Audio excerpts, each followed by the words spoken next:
দর্শক স্বাগত নিউজ 24 সংবাদে আপনাদের সাথে আছি আমরা দুজন, আমি সোহাগ বক্স এবং আমি জান্নাতুল ফেরদৌস রুবা। দেখছিলেন অন্যান্য শিরোনামগুলো। এবার যাচ্ছি পুরো খবরে। হঠাৎ করে আলোচনায় প্রধান উপদেষ্টার পদে ডক্টর মোহাম্মদ ইউনূসের থাকা না থাকার ইস্যু।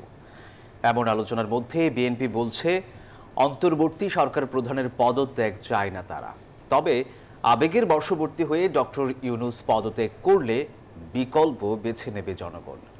এদিকে রাজধানীতে এক অনুষ্ঠানে উপদেষ্টা পরিষদের সদস্য সৈয়দা রিজওয়ানা হাসান বলেছেন, সরে দাঁড়ানোর মতো কোনো সিদ্ধান্ত নিলে প্রধান উপদেষ্টা নিজেই জানাবেন।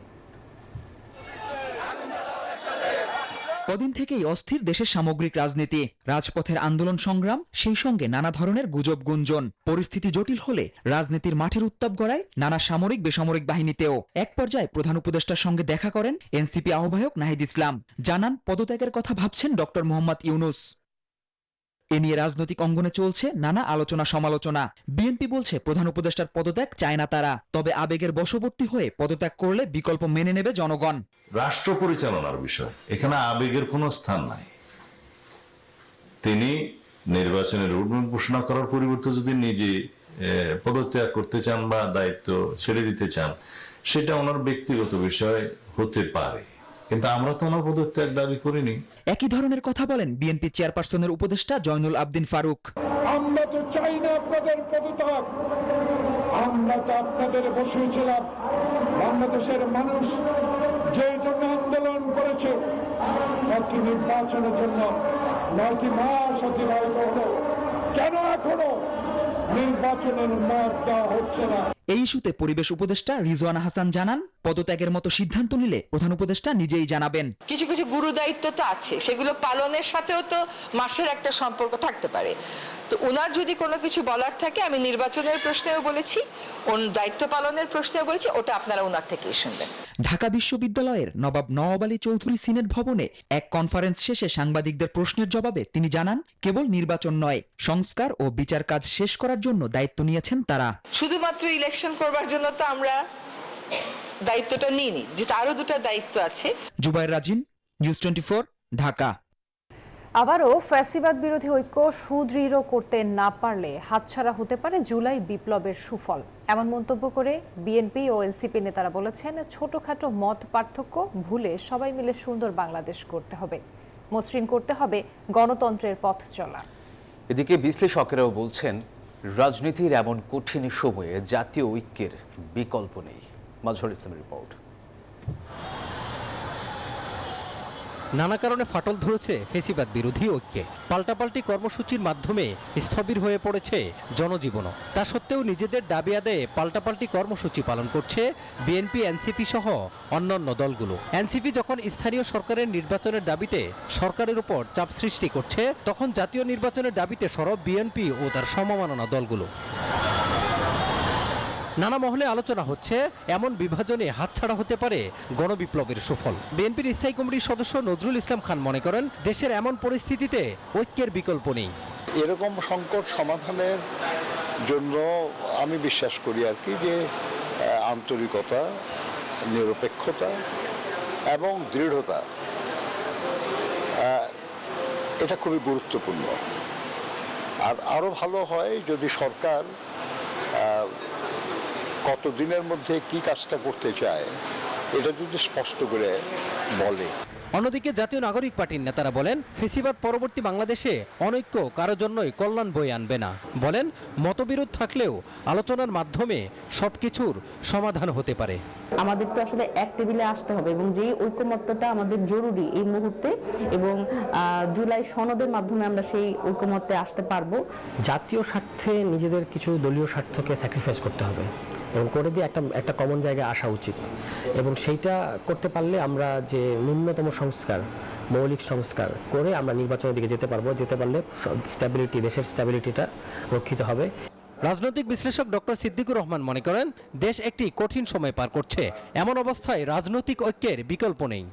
যে বড় রাজনৈতিক দলগুলো আছে, সরকার আছে, সেইগুলোর তারা যে তরুণরা যেন বড় রাজনৈতিক বিভেদে না জড়িয়ে পড়ে, নিজেদের মধ্যে বড় বিভক্তিটা যেন না তৈরি হয়, দেশের স্বার্থে সেটা তারা চিন্তা করতে পারেন। এবং এই ক্ষেত্রে সরকারের একটা ভূমিকা, সরকার সরকারের কর্মকাণ্ডের মধ্য দিয়ে যেন প্রমাণ না হয় যে সরকার কোনো একটা তারুণ্য নির্ভর কোনো একটা শক্তিকে বিশেষ প্রায়োরিটি দিচ্ছেন। দেশের স্বার্থে দলগুলো যদি আলোচনার টেবিলে না বসে তা কারো জন্যই কল্যাণকর হবে না বলেও মন্তব্য করেন এই বিশ্লেষক। কোথাও কোথাও আবার তাদের মাজহারুল ইসলাম, নিউজ 24, ঢাকা। ক্ষমতায় গেলে জুলাই শহীদ পরিবার ও আহতদের দায়িত্ব নেবে বিএনপি, এমনটি বলেছেন দলটির সিনিয়র যুগ্ম মহাসচিব রুহুল কবির রিজভী। শুক্রবার দুপুরে নরসিংদীতে আমরা বিএনপি পরিবারের পক্ষ থেকে জুলাই অভ্যুত্থানে শহীদ আরমান মোল্লার পরিবারকে আর্থিক সহায়তা শেষে এসব কথা বলেন তিনি। আপনার এই অন্তর্বর্তী সরকার এবং আরো যারা আজকে অত্যন্ত ক্ষমতাশালী মানুষ বলে নিজেদের মনে করছেন, তাদের কাছে এই লিস্ট নেই কেন? কেন আরমান মোল্লার ছেলে আজকে এতিমখানায় থাকবে? গণমানুষের নেতা তারেক রহমান আমাদের পাঠিয়েছেন, মকসুদুল মুমিন মিথুনের নেতৃত্বে আমরা সবাই এখানে উপস্থিত হয়েছি। তিনি বলেছেন যে এই পরিবারে তাদের লেখাপড়ার দায়িত্ব তিনি নিজেই এটা বহন করবেন। অন্তর্বর্তী সরকারের নিরপেক্ষতা প্রশ্নবিদ্ধ হচ্ছে বলে অভিযোগ করেছেন বিপ্লবী ওয়ার্কার্স পার্টির সাধারণ সম্পাদক সাইফুল হক। একই সঙ্গে সরকারের নিরপেক্ষ বৈশিষ্ট্য অক্ষুণ্ণ রাখার দরকার বলেও মনে করেন তিনি। শুক্রবার দুপুরে রাজধানীর রাজনৈতিক পরিস্থিতি নিয়ে সাংবাদিকদের এসব কথা বলেন তিনি। সরকার চরিত্রের দিক থেকে তার একটা দল নিরপেক্ষ অন্তর্বর্তী সরকার, কিন্তু এখন দেখা যাচ্ছে সরকার তার নিরপেক্ষতা কিন্তু প্রশ্নবিদ্ধ হয়ে যাচ্ছে। সরকারের মধ্যে যে গুরুতর সমন্বয়হীনতা, এটাও খুব স্পষ্ট করে বেরিয়ে এসছে। সরকারে যদি কাজের গতি আনা যায়, যদি রাজনৈতিক সদিচ্ছা থাকে, ডিসেম্বরের মধ্যেই এমনকি তার আগেও ত্রয়োদশ জাতীয় সংসদের নির্বাচন অনুষ্ঠান সম্ভব। দেশের তরুণদের বিজ্ঞান ও প্রযুক্তি চর্চায় আগ্রহী হওয়ার আহ্বান জানিয়েছেন বিএনপির ভারপ্রাপ্ত চেয়ারম্যান তারেক রহমানের সহধর্মিণী ডাক্তার জুবাইদা রহমান। শুক্রবার রাজধানীর গুলশানে জিয়াউর রহমান ফাউন্ডেশন কার্যালয়ে অনুষ্ঠিত বিজ্ঞান মেলা ও পুরস্কার বিতরণী অনুষ্ঠানে তিনি এই আহ্বান জানান। একটি উদ্ভাবনী ও জ্ঞানভিত্তিক বাংলাদেশের স্বপ্ন তুলে ধরে তিনি আরও বলেন, বিজ্ঞান চর্চার কোনো শেষ নেই।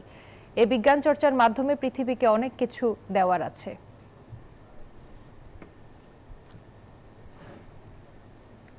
বিজ্ঞান মেলায় অংশগ্রহণকারী ছাত্রছাত্রীবৃন্দ, আজকে জীবনে প্রত্যেক ক্ষেত্রে তোমরা সার্থক হও এবং দেশের মুখ উজ্জ্বল করো বিশ্বের দরবারে, এবং বিজ্ঞানের প্রতি তোমাদের যেই মমত্ববোধ আমরা দেখতে পাচ্ছি, ভবিষ্যতে আমরা আশা করব তোমরা বিজ্ঞানের জগতে উদ্ভাবন করে পৃথিবীর সমগ্র মানুষের জন্য কিছু করবে।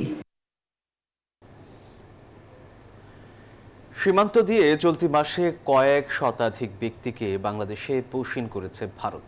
আর এই ঘটনায় নিন্দা ও উদ্বেগ জানিয়ে বাংলাদেশ দফায় দফায় চিঠিও দিয়েছে ভারতকে। চিঠিতে পৌঁছিনের পুনরাবৃত্তি বন্ধের অনুরোধও জানানো হয়েছে, কিন্তু অভিযোগকে প্রত্যাখ্যান করে আসছে ভারত। বিস্তারিত দেখুন ডেস্ক রিপোর্টে। দেশের সীমান্ত দিয়ে ভারতীয় নাগরিকদের পুশিন থামছেই না। চলতি মাসের শুরু থেকে পুশিন অব্যাহত রেখেছে ভারত। গত 4 ও 7 মে প্রায় 200 ব্যক্তিকে পুশিন করে দেশটি। বৃহস্পতিবারও 6 জেলার সীমান্ত দিয়ে পুশিন করে শতাধিক ব্যক্তিকে। তাদের আটক করেছে বিজিবি। এ নিয়ে সীমান্তবাসীর মধ্যে উদ্বেগ উৎকণ্ঠা কমছে না। আমাদের এখানে তাগিদ দিয়েছে, আপনারা একটু লক্ষ্য দিন কোনো লোক বাংলাদেশের জন্য না ঢুকে। আমাদের বিজিবি তো সারাক্ষণ টহল মারতে আছে প্রতিদিন, আর বিজিবি আমাদের বলে যে কোনোখানে যদি কোনো লোক ভারত থেকে পুশব্যাক করে আমাদের সাথে সংবাদ দিবা। পুশিন ঠেকাতে সতর্ক অবস্থানে বিজিবি।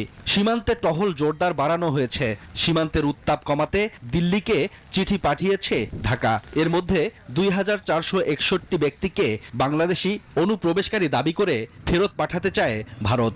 বুধবার পররাষ্ট্র উপদেষ্টা তৌহিদ হোসেন জানান, ভারত থেকে পুশিন করা ব্যক্তিদের ফেরত নিতেই হবে। আমরা তো নরমালি পুশব্যাক করি না, তবে বিষয়টা হলো যারা ভারতীয় নাগরিক বলে প্রমাণিত তাদেরকে অবশ্যই তাদেরকে ফেরত নিতে হবে। উদ্ভূত পরিস্থিতিতে দুই দেশকে আলোচনার মাধ্যমে দ্রুত পুশিন বন্ধের তাগিদ দিচ্ছেন নিরাপত্তা বিশ্লেষকরা। কূটনৈতিক যে চ্যানেল আছে তার মাধ্যমে এটাকে অন্তত নিবৃত করা উচিত এই ধরনের অমানবিক কাজ থেকে এবং উস্কানিমূলক কাজ থেকে ভারতকে নিবৃত করার জন্য। বর্তমান অবস্থার পরিপ্রেক্ষিতে আমাদের যে টহল কার্যক্রম এবং গোয়েন্দা নজরদারি আগের থেকে অনেক বৃদ্ধি পেয়েছে। বিশেষজ্ঞরা বলছেন পুশিনের পদক্ষেপগুলো গভীর উদ্বেগের, যা চূড়ান্তভাবে সামগ্রিক নিরাপত্তা পরিস্থিতির উপর প্রভাব ফেলছে। Shoaib Shamim, desk report, news 24। আইএমএফের চাপিয়ে দেওয়া কোনো শর্ত গ্রহণ করেনি সরকার বলে জানালেন অর্থ উপদেষ্টা। তিনি জানান, তবে সংস্কার নিয়ে খানিকটা চাপে রয়েছে বর্তমান সরকার। আর ব্যাংকিং খাত সংশ্লিষ্টরা বলছেন, বিগত সরকারের নীতির বাইরে গিয়ে ব্যাংক পরিচালনার মাশুল গুনছে এখন বাংলাদেশ।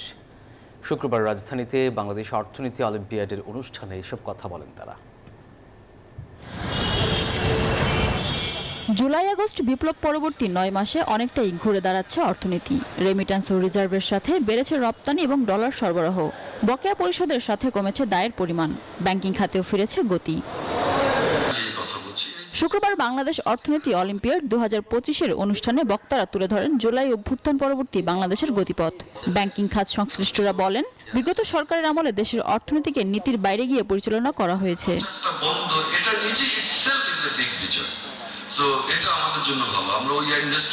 এ সময় সিপিডির নির্বাহী পরিচালক ফাহমিদা খাতুন বলেন, ক্ষমতায় গিয়ে রাজনৈতিক দলগুলো নিজের স্বার্থে নীতি নির্ধারণ করায় পিছিয়ে যাচ্ছে সমাজ। যে গত 5 দশকের অধিক সময় ধরে এই যে যারা ক্ষমতাশীল, যারা অর্থ দিয়ে ক্ষমতাশীল, যারা রাজনৈতিক সাথে সংযুক্ত, তারাই কিন্তু এই অর্থনীতির নীতি নির্ধারণের ক্ষেত্রে তাদের স্বার্থটাকে প্রাধান্য দেওয়া হয়েছে এবং যেই কারণে কিন্তু দেখছি যে আমরা একদিকে প্রবৃদ্ধি, অন্যদিকে বৈষম্য। অর্থ উপদেষ্টা বলেন, নানা কারণে সংস্কার নিয়ে চাপে রয়েছে বর্তমান সরকার। আইএমএফ এর সাথে লেনদেন সুখকর নয়। আর আমাদের জন্য একটু এখন আমরা অনেক চ্যালেঞ্জের ভিতরে আজকে আইএমএফ ওয়ার্ল্ড ব্যাংকের কত কিছু কথাবার্তা বলে সেটা যদি এখন সুখকর না, সেটা সাব অপটিমাল সলিউশন আমরা দিয়েছি, এটা হয়তো পারি না, বা ওরা যে যেটা করতে ছিল সেটা চাপিয়ে দিতে পারে না। অর্থনীতি অলিম্পিয়াডে সারা দেশ থেকে 20,000-এর বেশি শিক্ষার্থী অংশ নেন। এদের মধ্যে বিজয়ী 5 জনকে নেওয়া হবে আজারবাইজানের রাজধানী বাকুতে আন্তর্জাতিক অর্থনীতি অলিম্পিয়াডে। মিনা ফেরদাউস, নিউজ 24, ঢাকা। লন্ডনে সালমান এফ রহমানের ছেলে শায়ান এফ রহমানের 2টি বিলাসবহুল সম্পত্তি জব্দ করার আদেশ দিয়েছে ব্রিটেনের ন্যাশনাল ক্রাইম এজেন্সি NCA। এর মধ্যে রয়েছে গ্রোসভেনর স্কোয়ারের 65 লাখ পাউন্ডের ফ্ল্যাট এবং গ্রেশাম গার্ডেন্সের 12 লাখ পাউন্ডের বাড়ি। ব্রিটিশ নির্বাচনের রেকর্ড অনুযায়ী গ্রেশাম গার্ডেন্সের বাড়িতে একসময় সাবেক প্রধানমন্ত্রী শেখ হাসিনার বোন শেখ রেহানা থাকতেন। সম্প্রতি রাজা চার্লসের দাতব্য সংস্থায় 2.5 লাখ পাউন্ড অনুদান দিয়ে উপদেষ্টা পরিষদের চেয়ারম্যান হন শায়ান। NCA জানিয়েছে, একটি চলমান সিভিল তদন্তের অংশ হিসেবে এই পদক্ষেপ। অর্থ পাচারের অভিযোগে বাংলাদেশেও শায়ান, তার বাবা ও স্ত্রী ব্যাংক হিসাব জব্দ করা হয়েছে।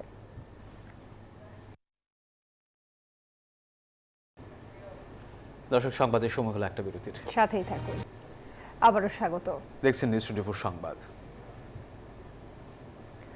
নারী বিষয়ক সংস্কার কমিশনের কুরআন বিরোধী সুপারিশ বাতিলের দাবি জানিয়েছে রামপুরা ও হাতিরঝিল থানা ইমাম খতিব উলামা পরিষদ।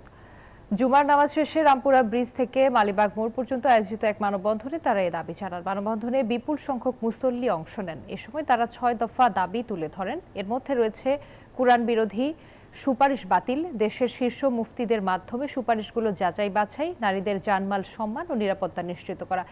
এ সময় বক্তারা বলেন, কুরআন বিরোধী কোনো আইন এদেশের মুসলমানেরা মেনে নেবে না।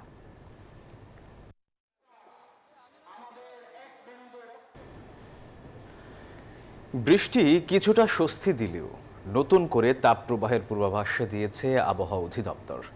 আবহাওয়াবিদ বলছে, প্রাকৃতিক এই বৈরিতার মাঝে আবির্ভূত হবে ঘূর্ণিঝড় শ্রীলঙ্কার প্রস্তাবে, যার নাম শক্তি। চলতি মাসের 27 তারিখ বঙ্গোপসাগরে লঘুচাপ সৃষ্টির ফলে তা ঘূর্ণিঝড় শক্তিতে রূপ নিতে পারে বলে সতর্কতা জারি করেছে আবহাওয়া অধিদপ্তর। বছর ঘুরে মে মাসে আবারও দেখা দিচ্ছে ঘূর্ণিঝড়ের শঙ্কা। চলতি মাসের 27 তারিখ বঙ্গোপসাগরে লঘুচাপ সৃষ্টি হতে পারে, যা ঘূর্ণিঝড় শক্তিতে রূপ নেবে বলে সতর্ক বার্তা দিয়েছে আবহাওয়া অধিদপ্তর।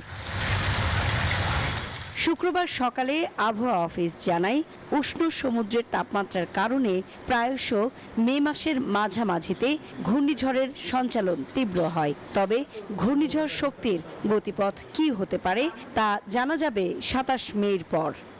বর্ষার আগ মুহূর্তে এটা প্রতি বছর কিন্তু একটা লঘুচাপ তৈরি হয় এবং নিম্নচাপ কখনো কখনো এটা ঘূর্ণিঝড়ের রূপ নেয়।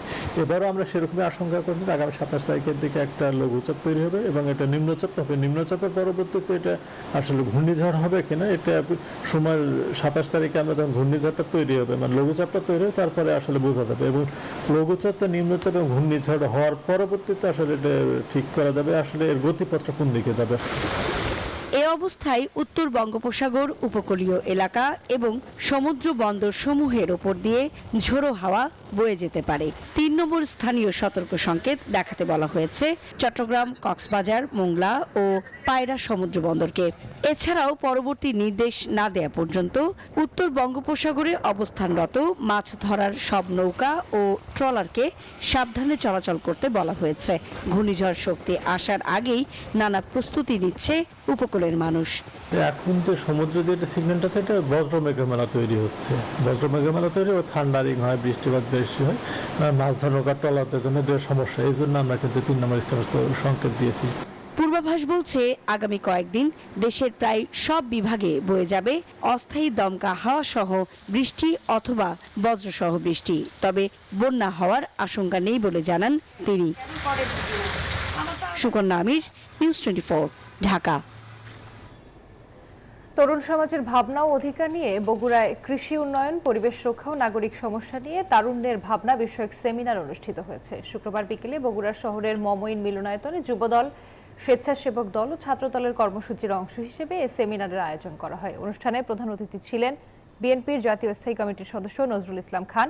সেমিনারে আলোচনা করেন জাতীয়তাবাদী গণতান্ত্রিক আন্দোলনের চেয়ারম্যান ববি হাজ্জাজ, অস্ট্রেলিয়ার Sydney water strategic analyst doctor Faisal Kabir সহ আরো অনেকে। আমাদের 31 দফা কর্মসূচিতে যদি আপনি সার্বজনীন স্বাস্থ্য প্রকল্প বা স্বাস্থ্য কর্মসূচির যে দফাটা দেখেন আপনি বুঝবেন এটা সকল নাগরিকের জন্য প্রযোজ্য এবং বিশেষ করে কৃষিজীবী মানুষের কথা চিন্তা করেই আমরা এটাকে গ্রামীণ পর্যায় পর্যন্ত নিয়ে যেতে চেয়েছি। এবারে অর্থ বাণিজ্য সংবাদ। রাজধানীর বসুন্ধরা আবাসিক এলাকায় মিনা বাজারের নতুন শাখায় বাড়ছে ক্রেতার সমাগম। ন্যায্য মূল্যে নিত্যপণ্য ক্রেতাদের হাতে তুলে দিতে পেরে খুশি কর্মকর্তারাও। বসুন্ধরার জাপান স্ট্রিটে জেসিএক্স বিজনেস টাওয়ারে রয়েছে এই সুপারমার্কেট চেইনের আউটলেট। শুক্রবার সকাল থেকেই সেখানে দেখা যায় ক্রেতার ভিড়। সুশৃঙ্খল ও সারিবদ্ধভাবে সাজানো প্রতিটি সেকশন। এখানে তাজা ফল, সবজি, চাল, ডাল, মাছ, মাংসের পাশাপাশি পাওয়া যাচ্ছে দেশি বিদেশি নানান পণ্য। রয়েছে বেকারি পণ্য, দুগ্ধজাত খাবার, হিমায়িত খাদ্য এবং গৃহস্থালির জিনিসপত্র। বসুন্ধরা আবাসিক এলাকার গ্রাহকদের সুবিধার্থে এখানে হোম ডেলিভারি সার্ভিসও রয়েছে। এবং মান যেটা, কোয়ালিটি যেটা, তিনটাই আপনার এনশোর করে এখানে। এই জন্য আমি এখানে আসাটা ব্যবহার করি। কোম্পানির প্রোডাক্ট আছে, এগুলোতে তো ছাড় আছে, তারপরেও ওদের বিফ টিপের প্রাইস অনেক কম। মিনা বাজার যেটা হয় সবসময় বেটার প্রোডাক্ট থাকে, বেটার ডিসকাউন্ট থাকে। মিনা বাজার থেকে অনলাইনে মোটামুটি এভরি অল্টারনেট ডে শপিং করে থাকি। বাসায় হোম ডেলিভারি যেটা করে চেষ্টা করে যে যেন আমরা একটা ফ্রেশ প্রোডাক্ট, কারণ টাকা দিয়ে কিনতে হয়, স্বাভাবিক যেন কোয়ালিটিটা ওরা ধরে রাখার চেষ্টা করে। ক্রেতা সমাগমে মুখর বসুন্ধরার আবাসিক এলাকায় অবস্থিত আপন ফ্যামিলি মার্টের নতুন আউটলেট। বিশাল পরিধি নিয়ে একই ছাদের নিচে সব ধরনের পণ্যের সমাহার ক্রেতাদের আকৃষ্ট করছে। ছুটির দিন থাকায় সকাল থেকেই এখানে ক্রেতাদের সমাগম দেখা গেছে। একই ছাদের নিচে রয়েছে কফি শপ ও বাচ্চাদের কাপড়, ফার্মেসির আলাদা কর্নার। পাওয়া যাচ্ছে দেশি বিদেশি কসমেটিক্স পণ্য, রয়েছে তাজা পাহাড়ি ফল ও সবজি। পাশাপাশি চাল, ডাল, মাছ, মাংসে থাকছে বিশেষ ছাড়। 2টি কিনলে একটি ফ্রি সহ নানান পণ্যের এই ছাড় চলবে শনিবারও। সব ধরনের প্রয়োজনীয় পণ্য হাতের নাগালে পেয়ে খুশি ক্রেতারা। আপন মার্ট আরেকটা আছে এইখানে আমার বাসার কাছে, এখানে বেশি আসা হয়। শুক্র শনি আবার যেহেতু ডিসকাউন্ট চলে, এটা আরো একটা ভালো একটা ব্যাপার। স্যাটিসফাইড, এখানে কেনাকাটার কোয়ালিটি বেশ ভালো, ভালোই লাগে। দামও রিজনেবল দাম, বাজার ঘুরে গেলে বাজার করতেও আরাম, আমি এখান থেকেই নেই। I think it's good for the people of Bosundhara to like come in one place and then get everything they need. International export এগুলো সব পাওয়া যায়, মানে খুবই এনজয় করছে। আর এই ছিল নিউজ 24 সংবাদে। এতক্ষণ সাথে থাকার জন্য ধন্যবাদ সবাইকে।